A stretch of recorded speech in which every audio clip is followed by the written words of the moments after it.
Hello, everybody. Here we go. Let's see here. Doo-doo-doo. Here we are. Hello, everybody. It's Dana Sullivan, the Stampin' Chick, here for day 12 of the 13 days of Halloween treats. Let me see. No. All right. There we go. Okay, let me adjust my labels here just a bit. There's that. And then I think this is okay, just like that.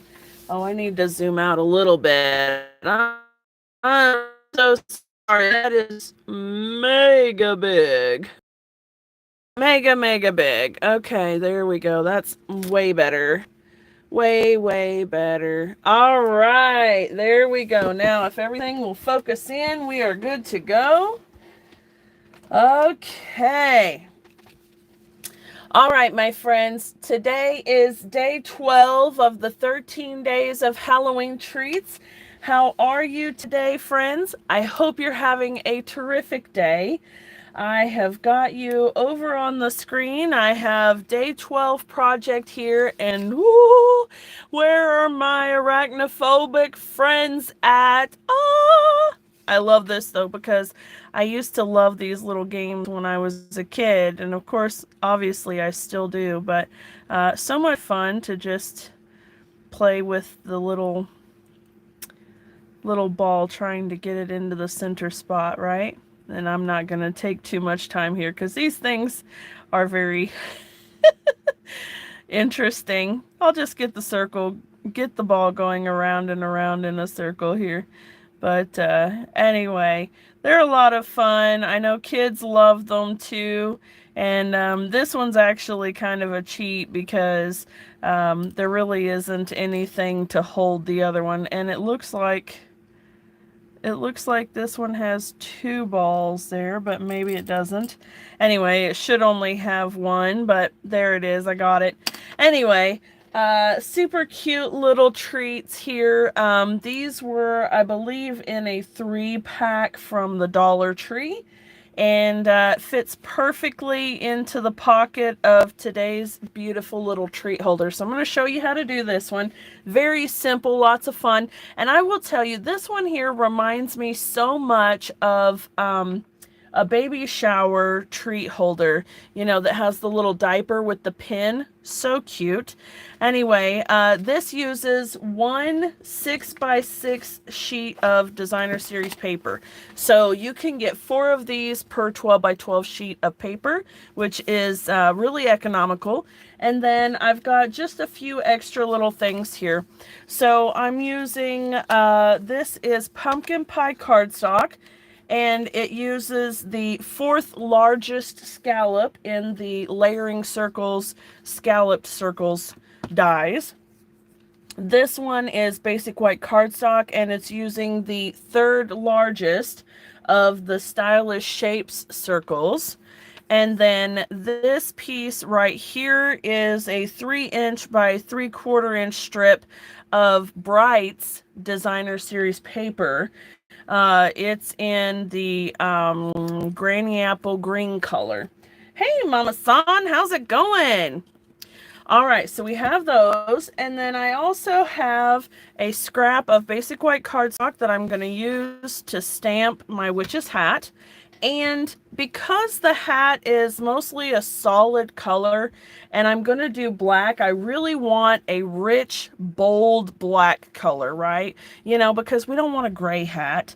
So it looks really nice with that bold pop of black.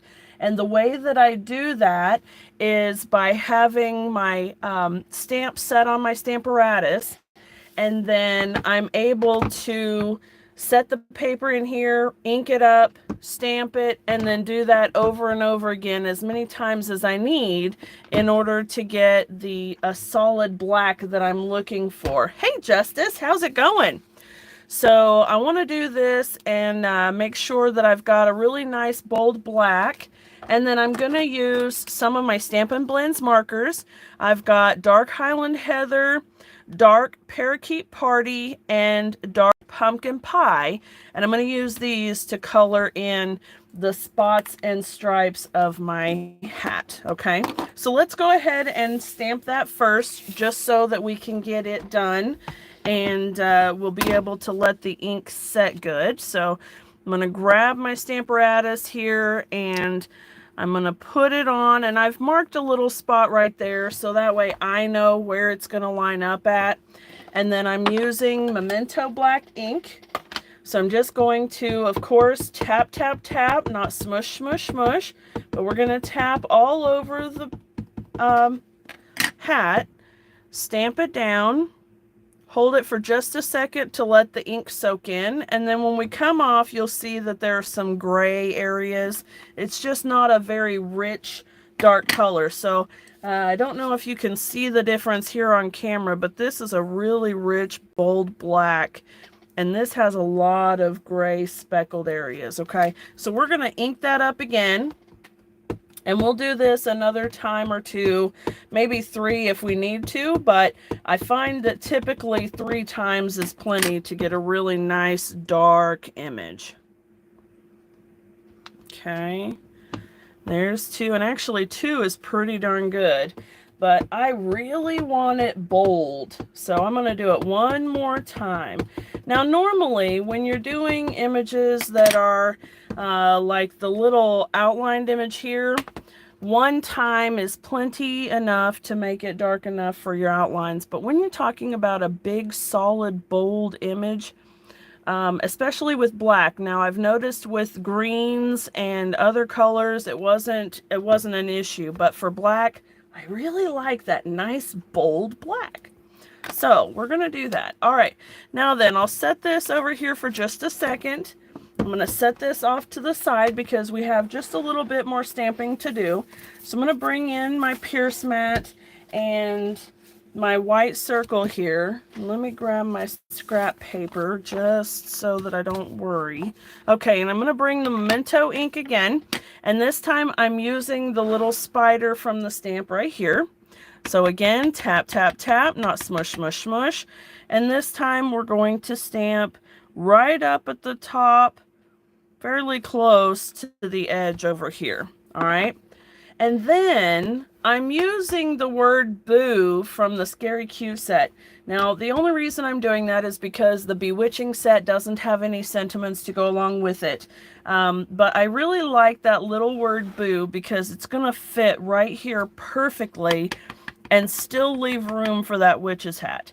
So I'm going to stamp this down just like that. And then we have all of our stamping done. Okay. All right, now that I have that, I'm going to bring in that 6x6 Designer Series paper, and I'm going to show you how to make the little pocket. Now, these are fabulous little treat holders. You can use them for any occasion. Like I said, this one kind of reminds me of a little baby diaper type party favor. You could certainly do this for birthdays or any occasion whatsoever, okay? And it's really easy. You've got your 6x6 paper here.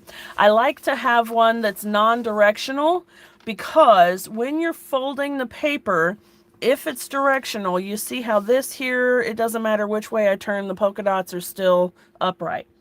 But if you're using a directional paper, then it's going to give more of, let me see, like this is non-directional also. You've got the stars and the checks. It really doesn't matter which way it goes, but something that has a very specific upright, it'll sit to the side. Okay, so it'll be at an angle. It'll be laying over on the corner, and it looks kind of dumb. All right, so, I mean, to be perfectly honest, it just looks weird. So this kind of a project is definitely better when you're using something that's non-directional, so it really doesn't matter which way it lays. All right, with that being said, here's what we're doing. I want the white to be on the inside. So whatever I want for the outside is going to be down, inside is going to be up. And I'm going to start out by folding right here to the middle. And we're just going to do a little bit of origami here. So if you like paper folding, this is going to be right up your alley. All right, we've got that one. And then I'm going to take this piece and go across like so. Okay. And then again with the bone folder, give it a nice crisp burnish. And I'm kind of trying hard to make a straight edge here. It's, you know what? It's a homemade project. If it's a little off, who cares? Who cares? All right, and then I'll bring that one over, and looks like we did pretty darn good. Okay, there we go. All right, so now we have this. Okay, now then we want to take this flap and fold it down. Okay, just like so. All right. And now we have our pocket. Easy peasy, right? I mean, that's pretty easy.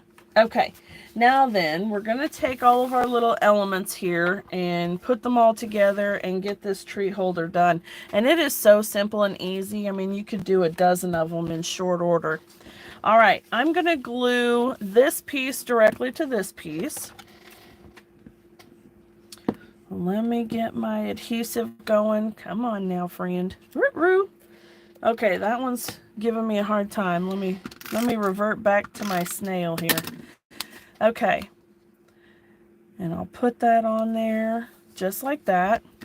And then I need to dovetail these ends. And what that means, I'm going to take a little snip into the center of this one and come from this corner and come from this corner.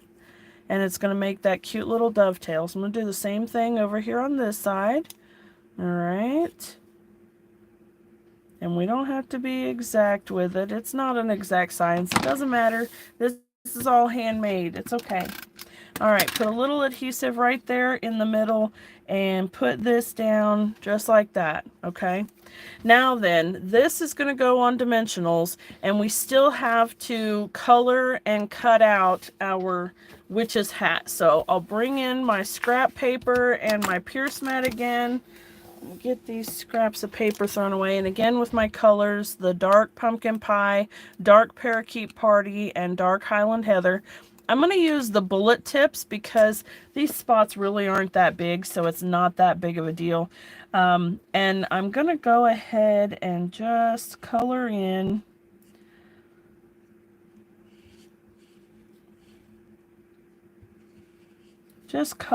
whatever you want, okay? Have fun with the coloring process. All right. Here we go. I love coloring with the Stampin' blends because they make all of the lines really smooth and pretty, and they're fantastic. So even if you're not a very good colorer, it still looks like you are because the colors all blend nicely. All right, here we go.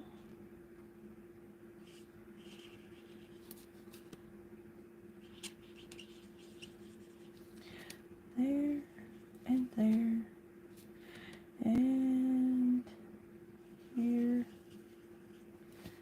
and here. All right, and then the last one. Highland Heather is a very pretty color. I love it. And of course, these three colors together are the epitome of Halloween. So I love that even more. Here we go.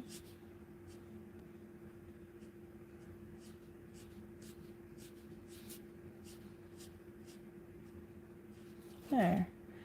All right, last little bit here. Here, and there we go. Isn't it cute? Gosh, I love those colors.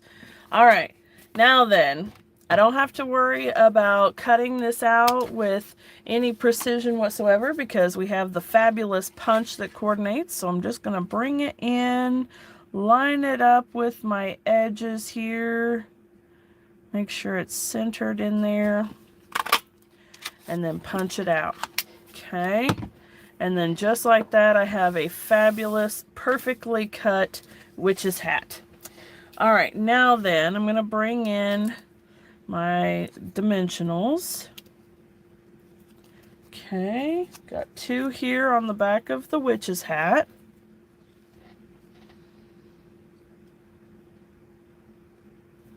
Okay, there we go. And then I'll put 2 on the back of this piece to attach it to the base of the treat holder.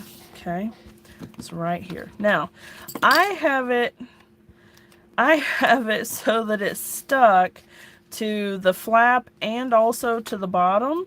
But if you notice that it doesn't stick all the way down, you could always put a little touch of glue here. I don't generally find that I need to, so I'm not worried about it. I'm going to go ahead and put this down, and I'm going to hold it up to do that because I can't see. There we go. All right, and you can see it does really good. It's holding it all down. And then I have my little spooter that I tuck inside there for a fabulous treat. But of course, you could also put other things.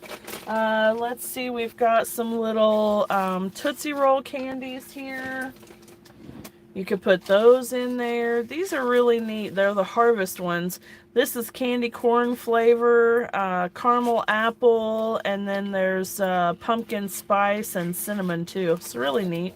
And then the little pumpkin spice Werther's Originals that are so tasty. Those would fit in there as well and be super cute too. So you have a lot of options when it comes to putting treats into these holders. They can do a lot of really cute things. So what if I wanted to put maybe some glitter washi tape in here? I could do a couple of those maybe. There we go. Yep, that'd be cute too. All right, so there you have it, friends. This is day 12 of the 13 days of Halloween treats. This one was quick and simple. Tomorrow is going to be our last one, and I'll be super sad to see it go, but you will have an entire collection of very cool treat holders that you can use for all of your Halloween gifts and your trick-or-treaters. So I hope that you guys have enjoyed this project, and remember that you can head over to my blog at thestampinchick.com to get all of the measurements and supplies. And you can head over to danasullivan.stampinup.net and use this host code to place an order, and you will be able to get a fabulous little gift from me as well. So thank you guys so much for being with me this evening. I hope you enjoyed it, and I hope that I will see you again here tomorrow evening. Be sure to give this a thumbs up or give it some love if you liked the video, and share it with your friends, okay? All right, I will see you all again this time tomorrow. Until next time, bye for now.